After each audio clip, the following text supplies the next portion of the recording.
One thing that keeps me puzzled, despite having studied finance and economics at the world's best universities, the following question remains unanswered. Why is it that 5,000 units of our currency is worth 1 unit of your currency, where we are the ones with the actual gold reserves? It's quite evident that the aid is in fact not coming from the West to Africa, but from Africa to the Western world. The Western world depends on Africa in every possible way, since alternative resources are scarce out here. So how does the West ensure that the free aid keeps coming?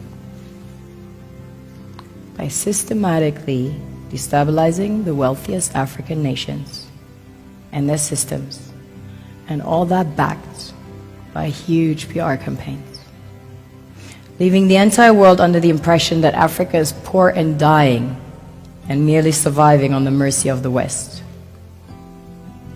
Well done, Oxfam, UNICEF, Red Cross, Life Aid, and all the other organizations that continuously run multi-million-dollar advertisement campaigns depicting charity porn to sustain that image of Africa globally. Ad campaigns paid for by innocent people under the impression to help with their donations. While one hand gives under the flashing lights of cameras, the other takes in the shadows. We all know the dollar is worthless, while the euro is merely charged with German intellect and technology, and maybe some Italian pasta.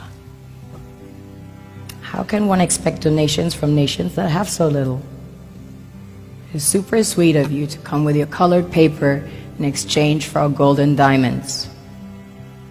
But instead, you should come empty-handed, filled with integrity and honor. We want to share with you our wealth and invite you to share with us. The perception is that a healthy and thriving Africa would not disperse its resources as freely and cheaply, which is logical. Of course, it would instead sell its resources at world market prices, which in turn would destabilize and weaken Western economies, established on the post-colonial free meal system. Last year, the IMF reports that 6 out of 10 of the world's fastest growing economies are in Africa, measured by their GDP growth. The French Treasury, for example, is receiving about $500 billion year in, year out, foreign exchange reserves from African countries based on colonial debt they forced them to pay. Former French President Jacques Chirac stated in an interview recently that we have to be honest and acknowledge that a big part of the money in our banks comes precisely from the exploitation of the African continent. In 2008, he stated that without Africa, France will slide down in the rank of a third world power. This is what happens in the human world, the world we have created. Have you ever wondered how things work in nature?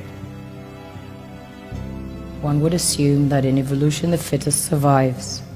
However, in nature, any species that is overhunting, overexploiting the resources they depend on as nourishment, natural selection would sooner or later take the predator out, because it offsets the balance.